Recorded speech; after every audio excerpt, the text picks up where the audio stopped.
ஏதாச்சும் வித்தியாசமாக பண்ணணும் அப்படிங்கிறதுக்காகவே பண்ணுறாங்களா, இல்லை இந்த கதையில் உண்மையிலே வந்து இப்படி தான் போகணும்னு முடிவு பண்ணி தான் பண்ணுறாங்களா அப்படின்னு பல கேள்விகள் பல தடவை நமக்கு மகாநதி சீரியலை பார்க்கும்போது வரும்.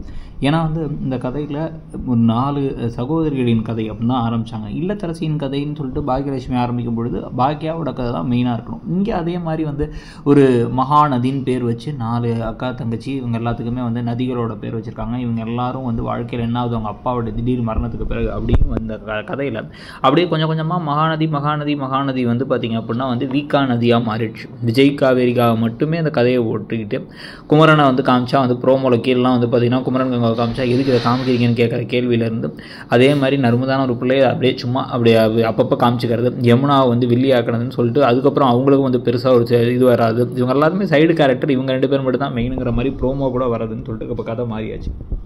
சரி, அதுலேயாச்சும் ஏதாச்சும் உருப்படியாக கதை போகும்னு சொல்லி பார்த்தா இன்னமும் அதுலேயும் ஏகப்பட்ட பிரச்சனை. 1 2 அப்படின்லாம் கிடையாது. அதாவது இவங்க 2 பேரும் பிரிஞ்சிருக்கிறதுக்கான காரணமே ஸ்ட்ராங்காக கிடையாது. இவங்க 2 பேரும் ஏன் இப்படி வந்து ஒரு மாதிரி கோச்சிக்கிட்டு இருக்காங்க அப்படிங்கிறதுக்கு ஒரு ஸ்ட்ராங்கான காரணம் கிடையாது.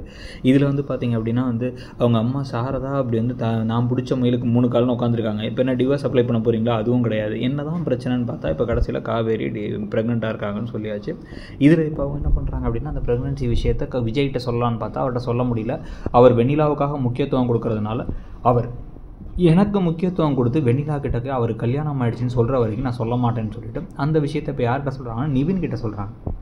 ஒரு மாதிரி வித்தியாசமான காட்சி. முன்னாள் கணவர்கிட்டக்க முதலாக வந்து நான் கர்ப்பமாக இருக்கேன் அப்படின்னு ஒரு பொண்ணு சொல்கிறது, அவர் அப்படியே சந்தோஷப்பட்டது, வா குட்டி காவேரி வரப்போகிறாங்களா அப்படின்னு கேட்டு சந்தோஷப்படுறது, அதை வந்து விஜய்கிட்ட வாங்க சொல்லலாம் அப்படிங்கிறது, இதெல்லாமே கொஞ்சம் ஒரு மாதிரி வித்தியாசத்தை காட்டணும்னு பண்ணுறாங்களா என்னங்கிறது இதுக்கப்புறம் தான் தெரிய வரும். இதில் என்ன எத்தனை நாளைக்கு வந்து விஜய்க்கும் காவேரிக்கும் உண்மை தெரியுமா தெரியாதா, தெரியாமலே போயிடுமா அப்படின்னு இழுத்துகிட்டே இருக்க போகிறாங்கிறதையும் பார்க்கணும். இந்த சீரியல் போகிற போக்கை பற்றி நீங்கள் என்ன நினைக்கிறீங்க, இல்லை நல்லா தான் போகுது அப்படின்னா என்ன விஷயத்தை எதிர்பார்க்குறீங்க அப்படிங்கிறத சொல்லுங்கள். தேங்க்யூ.